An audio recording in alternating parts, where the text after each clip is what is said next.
think I've made a freaking executive decision regarding my back training, and the likes of which is going to heavily decrease my volume of any non-chest supported rowing, or really just any movement in general where I get a lot of real erector work. Because it's but you know, I got to take this with a grain of salt too, because when I'm bulked up, I almost feel like my weak points are a little less noticeable, and when I'm dieted down, that's when they really get revealed. You know, so it's not like it's out of this world. But I do think that my sort of back ratio of lats to, you know, lower back right around the waistline, I want that to be more of an abrupt width. So if I want to thicken up my upper back, right, and just kind of give more of that sort of look, then I want my midsection to remain as, you know, trim as I can get it.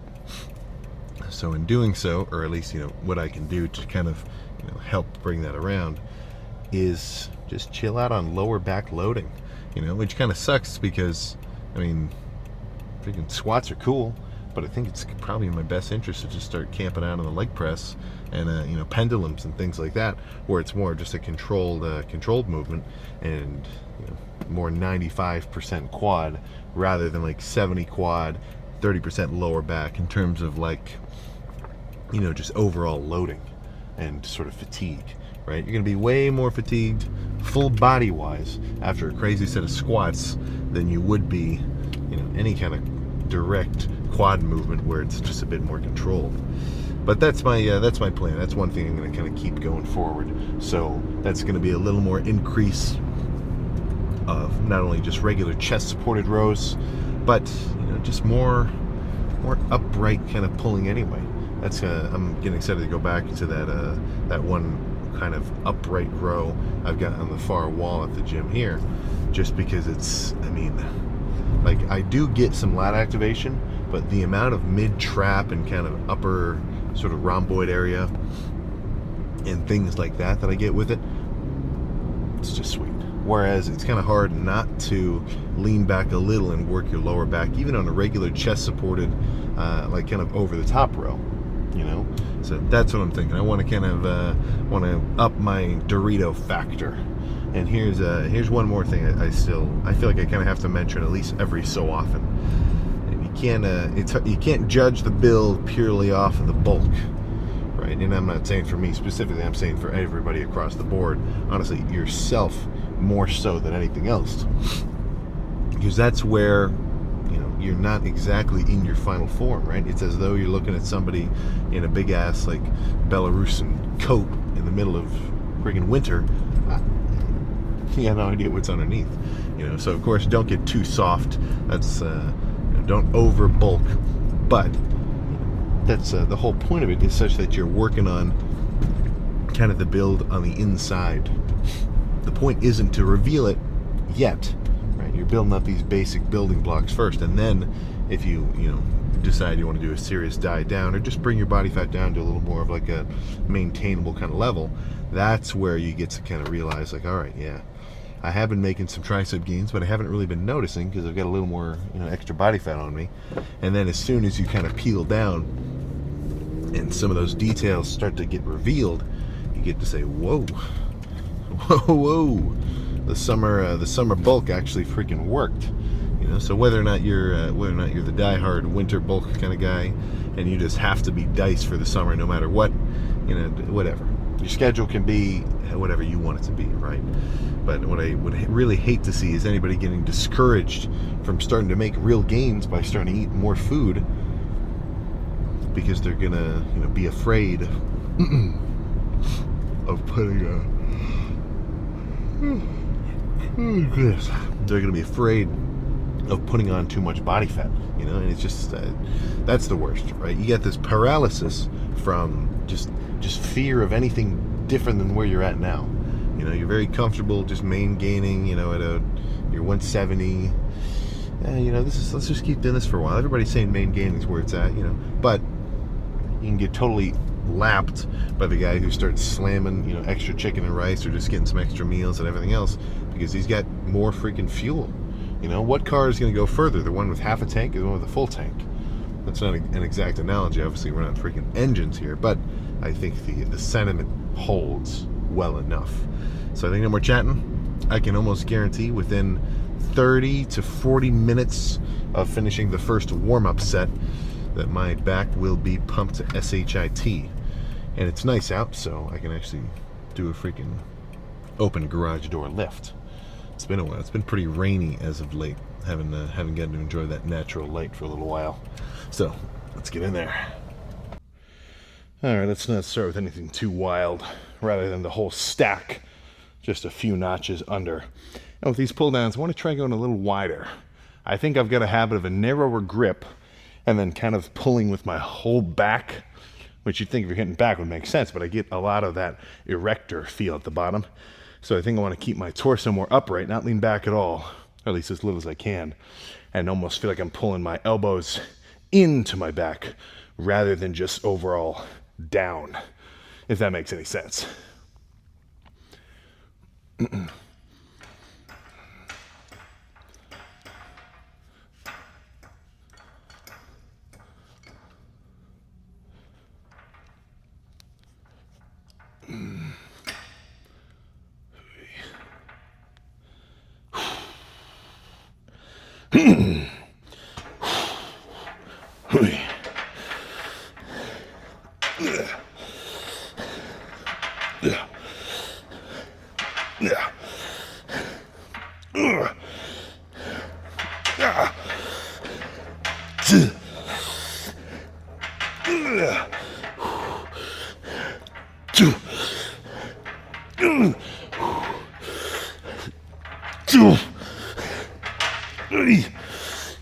Okay.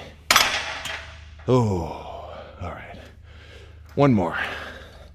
And honestly, I gotta go a little lighter. Go a little deeper with those as well. Yeah.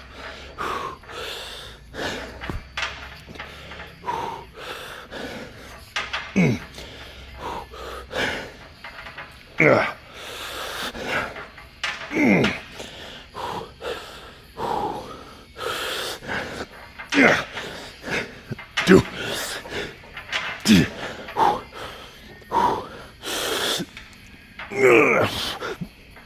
Okay. Oh my goodness. Wow. All right. I might come back to these, but let's do some rows next. Change it up every 2 sets. Let's squeeze this thing. 4 plates is not insanely heavy. It's honestly just at the cusp of, well, as much as I can really handle without having to manhandle it. You know what I'm saying? So I can still get a good squeeze here. All right, come on.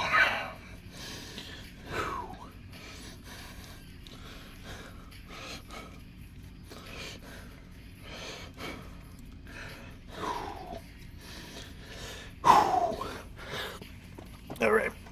Okay.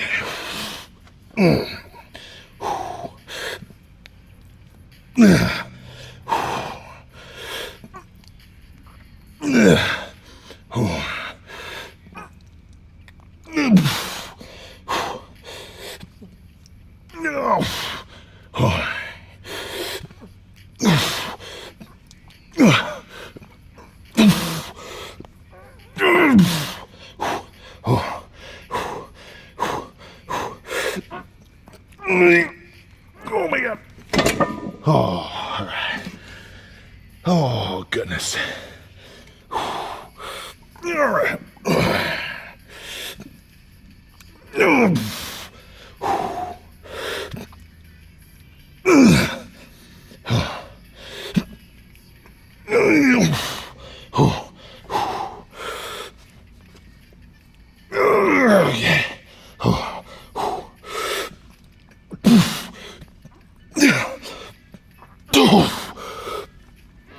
Okay. Oh. One more of these. No, this is really good.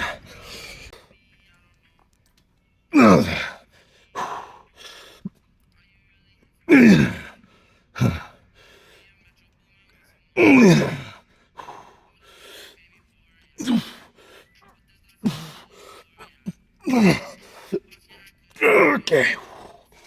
Oh, let's make it a drop set.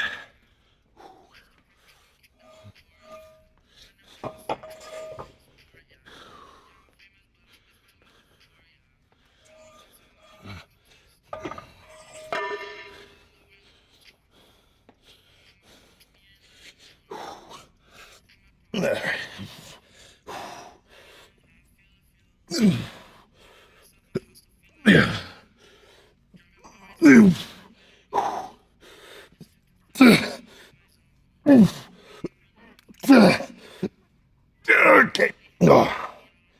Oh my gosh. Oh, let's go back to a pull down set. A little lighter here, just with 200. So I really want to have a good squeeze at the bottom.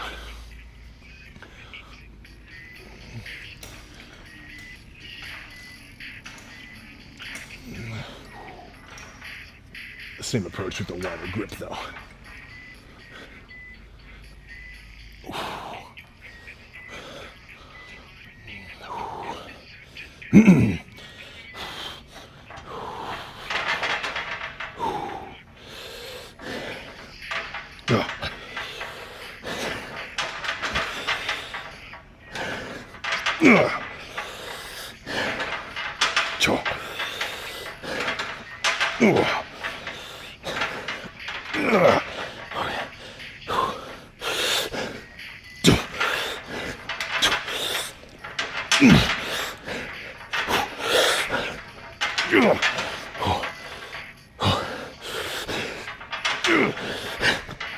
Okay. Ooh. Oh my gosh, all right. I don't know if I want to finish with a regular pullover machine. I think let's just do a back and forth set of single arm pullovers. Then we can freaking pose down. All right, so I feel pretty freaking pumped up. Simply looking through the shirt, lat spread wise. Yeah, that is some width that I am freaking happy about, especially for kind of an underfed day so far. I mean, this is, it's only 1 o'clock, right? So I came in a little bit sooner than normal, but I guess let's just do a freaking, I mean, it's back. Gotta start with the back reveal. All right.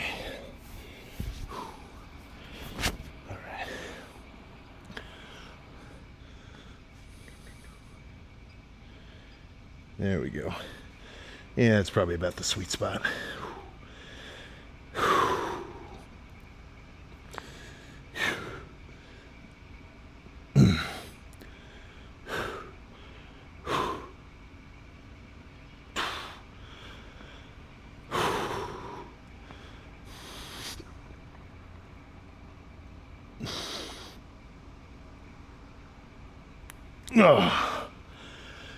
Oh my goodness.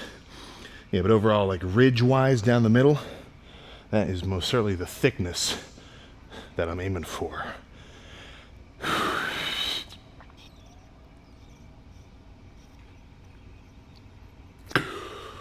Oh my goodness. All right, morning weight. Unknown, but we're inching ever closer to that infamous 270. It still takes me back. Remember the first time I hit 200, you know, let alone 220, but like the first time I stepped on the scale, 200 pounds. Now, of course, I had clothes on and a full stomach because this was like after a Christmas dinner. So totally cheating. Like I was really like 190 something in the morning, but just as like seeing yourself there, pretty damn motivational, I say. So let's shut this damn door and roll. One more back day under the freaking belt. There we go. And that's nice. Plus, one added bonus of the fact that it's just freaking nice out. There's just critters running around all over the freaking place. I never drive through town. You know, sometimes there's a lot of, they're definitely not stray cats. They're just outdoor, you know. So regardless of what you think of that, you know, how they're getting into catching birds and whatever, some guys are real anti-outdoor cat because of all the problems they cause. I mean, I guess if they're not spayed or neutered, that's a little bit different. But I mean, like, I'm seeing TikToks like, you know, some guy's cat catches a bird, brings it back. It's like, oh, that's terrible. I don't know. Maybe I just grew up with it. We had outdoor cats when I was younger, and the oldest one, Kenyan, absolute beast. I mean, she brought everything you can imagine: squirrels, rabbits, mice, freaking whatever that sort of bird is. It's kind of small, like round looking, like with a really long beak. Just, I mean, blue jays, freaking everything. So that's you know, just a sign that they're in good freaking mind and body. They can get out there and catch something. But no, what I was really going to say was there's a lot of ponds over here on this drive, and almost at every one there's like a family of geese with a bunch of babies running around, still yellow feathered. That's kind of cute. But yeah, plan now, get home and freaking eat. Honestly, that's I'm getting a little repetitive saying it every time, because that's really the main thing. I mean, plus post-workout, I'm not one to say you're gonna freak about not getting in your you know, your daily whatever or your anabolic window of meals, but it would make sense, right? As soon as you finish training and stressing out your system, you're gonna want to basically refuel, at least to get some of the glycogen that you burned off back in, to the point where you can actually kind of, you know, jump the recovery process. I can almost guarantee if I ate nothing after a workout, went to bed, and then woke up the next day, versus, you know, alternate reality where I had a big ass meal, I'm gonna feel way better and more energized after getting that extra food in. You know, now, you know, some guys might say, oh, well, you know, if you sleep with an empty stomach, you actually get more restful because your body's not trying to deal with digestion, which I could see that. Haven't really dabbled, but I mean, I've gone to bed with a full stomach pretty consistently. Not every night, but I mean, you know, enough where I kind of know I still feel like I sleep pretty good. You know, I'm not getting a sleep score or like doing a damn sleep study after going to sleep with an empty stomach versus after eating a big meal, so it's not like I've got the quantitative data to back it up. But look, man, I think the problem with most is well, either you're eating too much and you can't chill out, like if you've got a hard time dieting, but I think more people have a problem just eating enough food to really grow. And in that case, I mean, the less obstacles you can give yourself to chowing down, the better. So trying to convince yourself that eating more food is going to mess with your sleep and that's going to cut into your recovery, that's a weird backwards roundabout way of saying I don't want to grow, and I really don't want to eat right now, so I'm not gonna. You know, it's very easy to make those compromises in your mind. Whatever you can kind of imagine, it's like, oh, well, you know, I'm not I can't even think of it, you know, because I try not to do any, so I try not to let them even come into my head. But yeah, I mean, there's a lot of it's much easier to just sit around and chill than it is to kind of get after something where you don't get the reward until, you know, later on down the line. But I think we all, at our core, we all know this. That's not new, groundbreaking information, but still worth kind of thinking about sometimes, right? It's like if you take everything for granted and then not really give a little bit of thought to the enjoyment of it, or like understanding, like, yeah, I guess if I do lock in, then I'll be in a different position next year. Because I mean, just think about it. If you could go back in time and and tell yourself, okay, do all this stuff, then you get to enjoy it now, right? You probably would. You tell them to do all sorts of crazy shit. That's almost the theme of every time travel movie.